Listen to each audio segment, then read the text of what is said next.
Thank you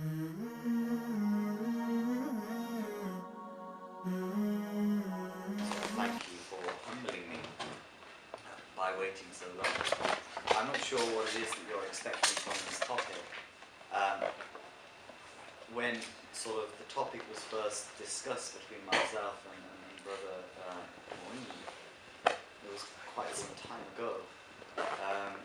And since then there's been certain developments in the media which I'm sure you're all aware of, and I think actually upon reflection those developments in the media are actually quite pertinent to the topic that we're going to be talking about in the event tonight. So if I can take your permission, I would like to commence, if that's okay. We've waited long enough, so...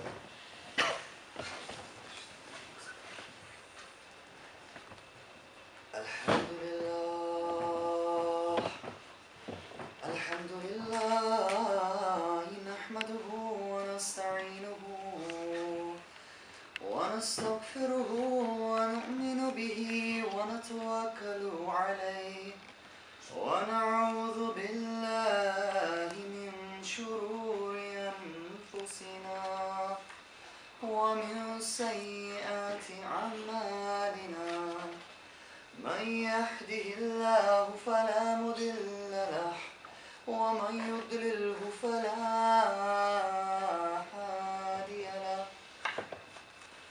ونشهد أن لا إله إلا الله وحده لا شريك له وأشهد أن محمدا عبده ورسوله صلى الله عليه وعلى آله وصحبه وسلم. قال الله عز وجل في القرآن المجيد والفرقان الحميد فسيروا في الأرض فانظروا كيف كان عاقبة للمكذبين. صدق الله العظيم. إن الله وملائكته يصلون على النبي يا أيها الذين آمنوا صلوا عليه وسلموا تسليما. اللهم صل على سيدنا وحبيبنا ومولانا محمد وعلى آل سيدنا ومولانا محمد وبارك وسلم وصل عليه صلوات الله وملائكته وأنبيائه ورسله وحملة عرشه وجميع خلقه على سيدنا محمد وعلى آله وصحبه وسلم. عما بعد. To commence. All praises for Allah subhanahu wa ta'ala who created the heavens and the earth in the order and in the formation that we have the pleasure and the great honor of witnessing them today. And all praises to Allah Almighty who bestowed upon us all the great honor, whether we are Muslim or not Muslim, whether we believe in God or otherwise. Allah Almighty bestowed upon us all the great honor in giving us life to begin with. And Allah Almighty bestowed upon us that ultimate honor of granting us the opportunity of being in the Ummah, and Ummah being the community of the Prophet ﷺ. Such is the rank and the nobility of being from amongst the Ummah of Rasulullah ﷺ. It is such that a narration comes to mind. Every single prophet before Rasulullah ﷺ, whether that was Prophet Noah, whether it was Ibrahim, Abraham, whether it was Prophet Adam ﷺ, every single Nabi made a dua. And that dua was, Oh Allah, make us an ummati of Rasulullah.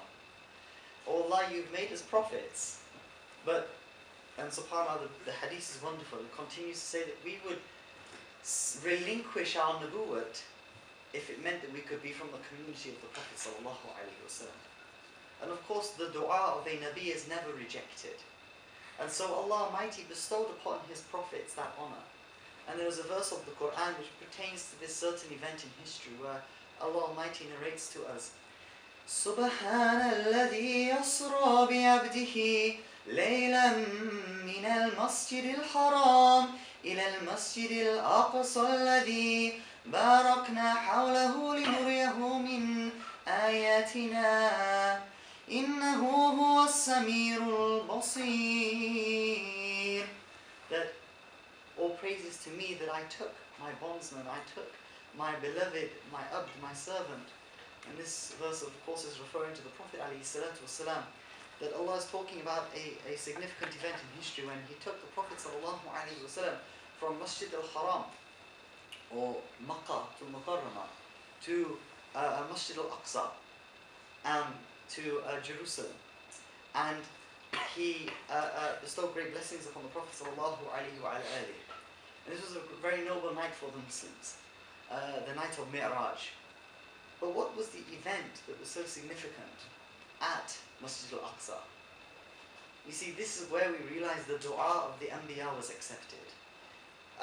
We all know who are Sahabis, isn't it? But do any of you, just as a question, do any of you know the sort of criteria to be a Sahabi? Do any of you know what you need to do or the conditions that need to be fulfilled in order for you to become from amongst the Sahaba of the Prophet ﷺ? Would anyone like to hazard a guess?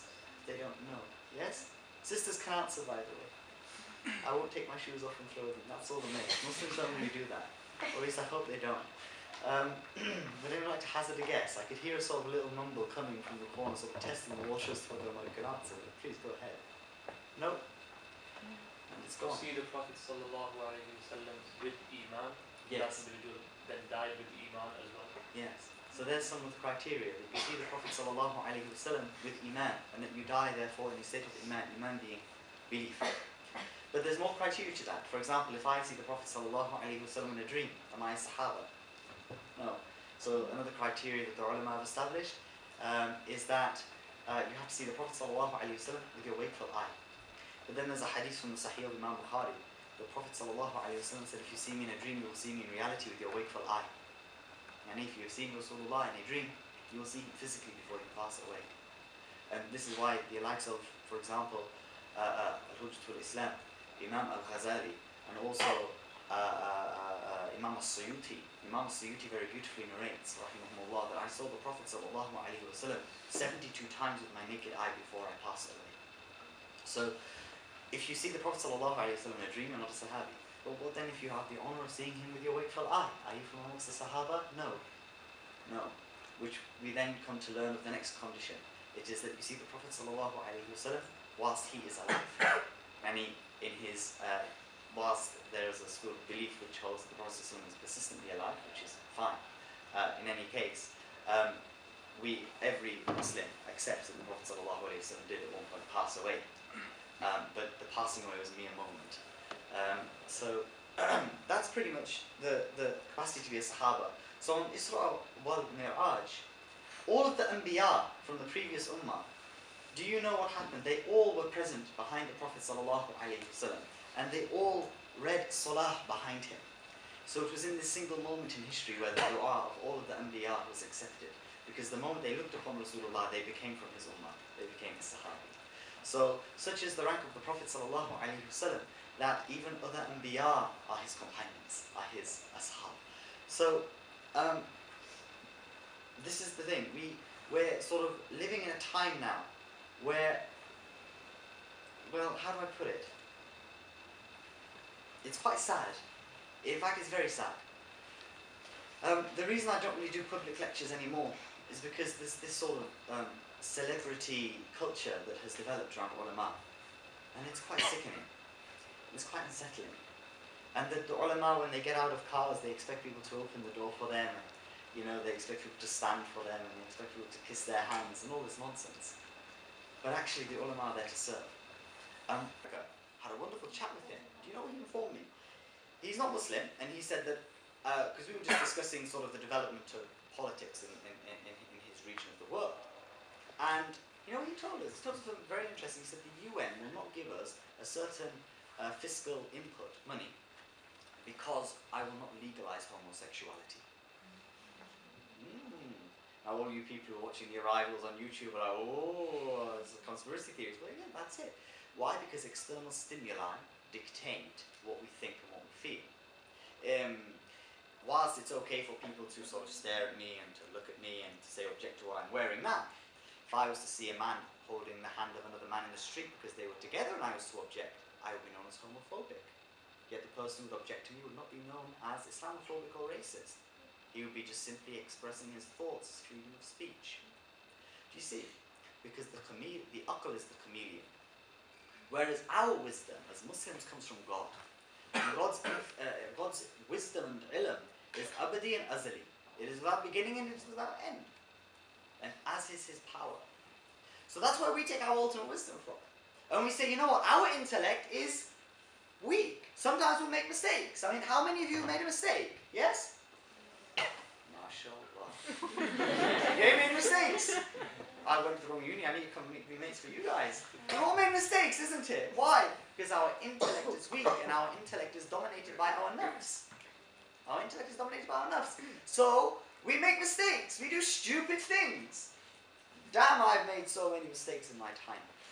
Before Muslim and being Muslim. I made fair few more before I was Muslim. But the point is, our aql is, our intellect, it's not the be-all and end-all, is it? We can be wrong. How many of you get 100% in your exams? Not many, I suspect. Why? Is it because you're stupid? No. It's because your aql is deficient. Huh? So, with that in mind, Allah is commanding us something in the Quran with regards to our identity. You see, Allah's because Allah's ilm is not within time and space, and is therefore not bound by the confines of time and space, and is therefore without beginning and without end, existing before eternity, because eternity is in the context of time, isn't it? Allah commanded us something. He says, فَسِيرُوا فِي الْأَرْضِ فَانْظُرُوا كَيْفَ كَانَ عَاقِبَةُ لِلْمُكَذِّبِينَ. That travel the world, سِيرُوا فِي الْأَرْضِ. Take a holiday. Allah is commanding you to take a holiday. Travel the world. Observe and look, reflect. سِيرُوا فِي الْأَرْضِ فَانْظُرُوا كَيْفَ كَانَ عَاقِبَةُ لِلْمُكَذِّبِينَ. And look at those people who rejected God. What is this? This ayat, is it not secularism in the Quran? What is secularism? Secularism is the rejection of God out of the system of life. It is essentially leaving our laws, our morality, our ethics to us, to our intellect. We don't need God. The government regulates us, university regulates us, our job regulates us, our families regulate us, many external factors regulate us. Why do we need God to regulate us? We don't need God. Let's take God out of the picture. It's easier when we don't have God to regulate us. So Allah is saying, فَسِيرُوا فِي الْأَرْضِ فَانْظُرُوا كَيْفَ كَانَ عَاقِبَةُ الْمُكَذِّبِينَ. That's fine. Take me out of the picture. Oh, you who believe, go and travel the world and look at what is happening to those people who have took me out of the picture. Go and have a look what's happening to their community. On an individual level. Because this verse could probably work against Muslims if we look at it on a communal level. But in fact, I think we should. And I'll explain why in a moment. But let's look at it on a sort of a general scale. We live in the West, which is forward-thinking. Yes? Yes. Psychic relationship. Yes? Yeah. Yes? I'm glad you agree with me. It's scientific, yes or no? Yes. Yes. Great medical advancements, yes or no? Yes.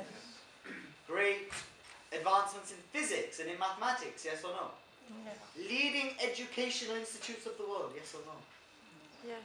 Yet, and sadly the East is following suit, in the West we have rampaging levels of sexually transmitted disease.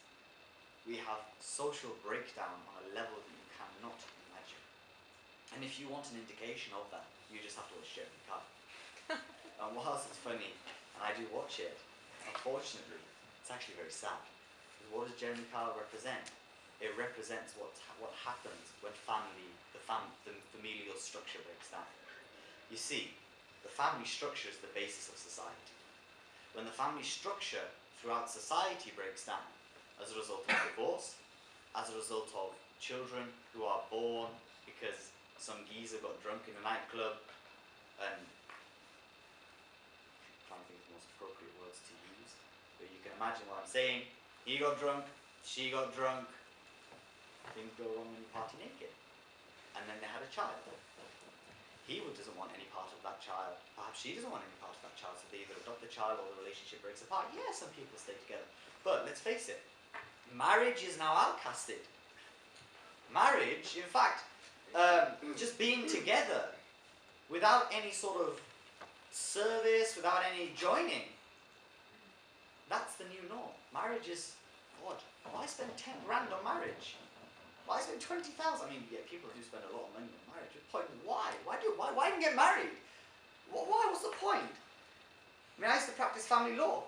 What is the point in getting married? It is a nightmare if it breaks up. I used to make money off people breaking up.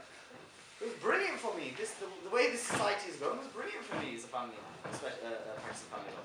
You see, because there's all this legality. Now, the new norm is let's just get together. I've met people who are like, oh, we'll have a couple of kids before we get married.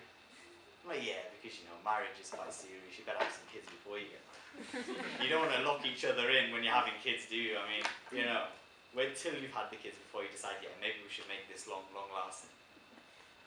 That what we value as a self-image has changed as well. For example, the West has put this image on women. For example, now, women in Muslim families, if they cover, it's oppression. Even though they've chosen to cover, it's oppression. If they cover, it's ajib, it's strange. The actual way a woman should be is she should be free, as they put it. Have any of you seen Loose Women? Brilliant show. They should be free to express themselves. Why not? They should wear whatever they want, they should dress however they want, she should behave however they want. And who am I to say otherwise? What I'm trying to highlight to you is, when a woman goes out wearing practically nothing, she thinks she's liberated. But actually, what do we define as liberation? Is she liberated? Because when you go through her phone, or perhaps observe her Instagram, or her Facebook wall, you will see all these photos of these beautiful photoshopped Adobe celebrities who got these perfect figures, they're curvy, they're this, they're that, and they're trying to compare themselves, and they're trying to match this image of beauty that society has dictated. So tell me, who is liberated? Who is really liberated? The woman who feels like she has to take her clothes off to appease other people, and to appease and reach expectations, or the woman who covers herself. There's pros and cons for and against. But this all comes down to identity. Why? Because now Muslims are starting to behave this way. We've almost become ashamed of what our heritage is. We forget the fact that the Western world is in the position it is in academically because of Islam. How is it because of Islam? When we were Muslim scientists, yes, but these Muslim scientists only looked into science, only looked into mathematics, only looked into physics and biology and astrophysics because it was a command of the Quran. How many of you drink coffee over exam time? Yes. How many of you? Red Bull? Revolutions? Yeah, Monster. I'm a Monster person. But coffee! Not invented it, but who discovered coffee? Muslims. Why? Because we used coffee to stay up all night and study and do worship. That's why we used to drink coffee. And mashallah, we have a room filled with women who are attending university. And it's very sad to say that throughout the East you would not have the opportunity to attend university. Not because Islam says you cannot attend university, but because there are males who are wanting to use Islam to dominate that society who say you can't attend university. But in fact, it was a Muslim woman, I think in the year 400 or 600 AH, who actually opened the first university in the world. Muslims invented university. You see where I'm coming from? And now Muslims in this day and age, because we have so much against down. I better just conform. I better mix. I better be like my non-Muslim friends. I better start drinking and taking drugs and smoking and having a girlfriend and totally abandoning my heritage. Why? Because really deep down, when I truly think about it, A, do I really believe in God? Or was I just brought up one of those Muslims who was beaten in the masjid when he couldn't read Alif Ba Ta Tha properly? Perhaps some of you will have awful memories as a child. But it's true. Are you just one of those Muslims who wanders through life? You've never studied your deen. You're just a Muslim by name. You fast Ramadan. You pray the odd salah. You read Jum'ah. And that's it. Bus finished.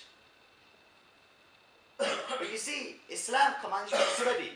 Islam, the Prophet ﷺ, seek knowledge from the cradle to the grave. Knowledge of the deen and the dunya.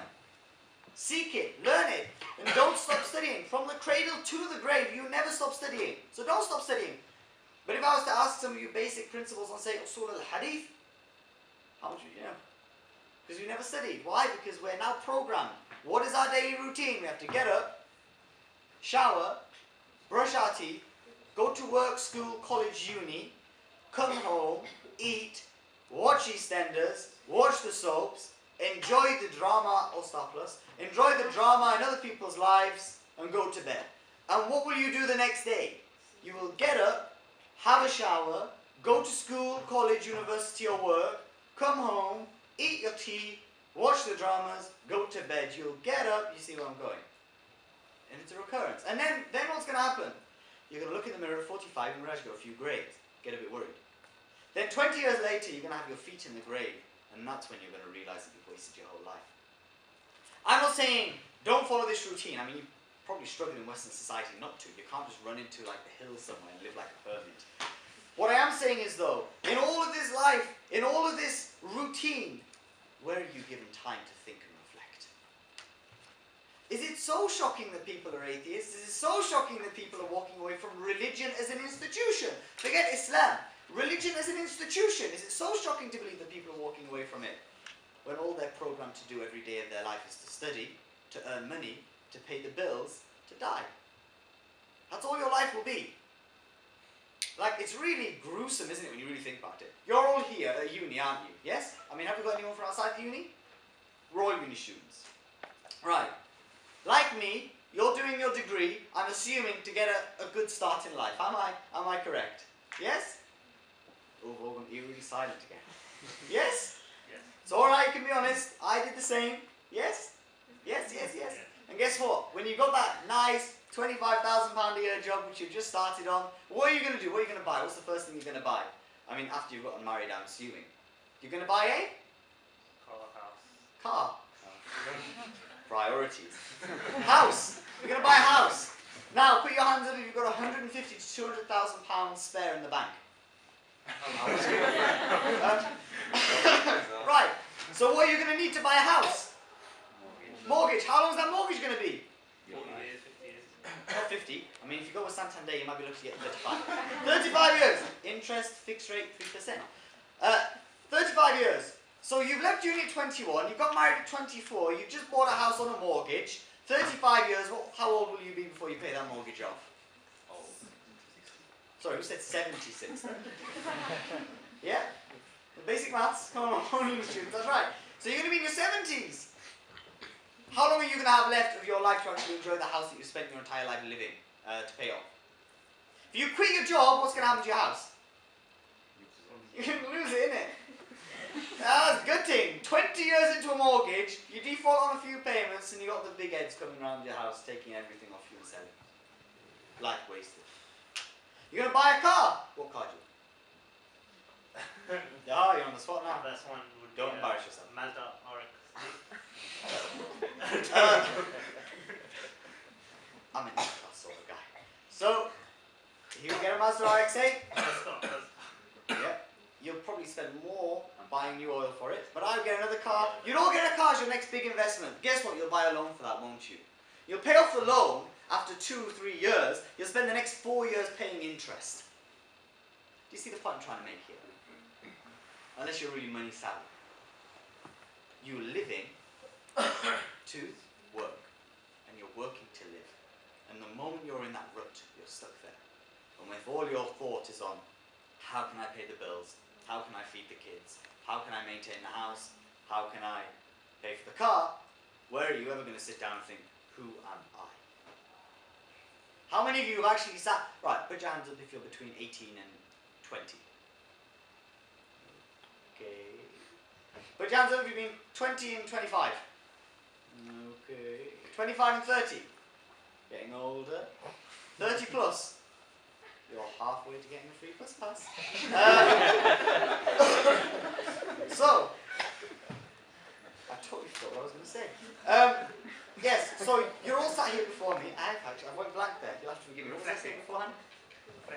Yes. How many of you have actually, put your hands up, how many of you have actually sat down for more than 10 minutes and thought, who am I? 1, 2, 4, oh. 100, that's good. But those of you who haven't, why are you maybe 25 to 30% of the way through your life and you've never had that conversation with yourself? Are you not important? Or are you just a social construct? I don't, it doesn't matter who I am, it's what other people tell me that I should be. Because that's really what we live in, isn't it? It really is what we live in. My sister, she's not Muslim, bless her, and she's really funny because she's getting ready, she's going clubbing just like I used to do and all this sort of thing. She's going out and she's like, oh, do I look good? And she's doing all of that, you know, in the toilets, as they do, the things that look out.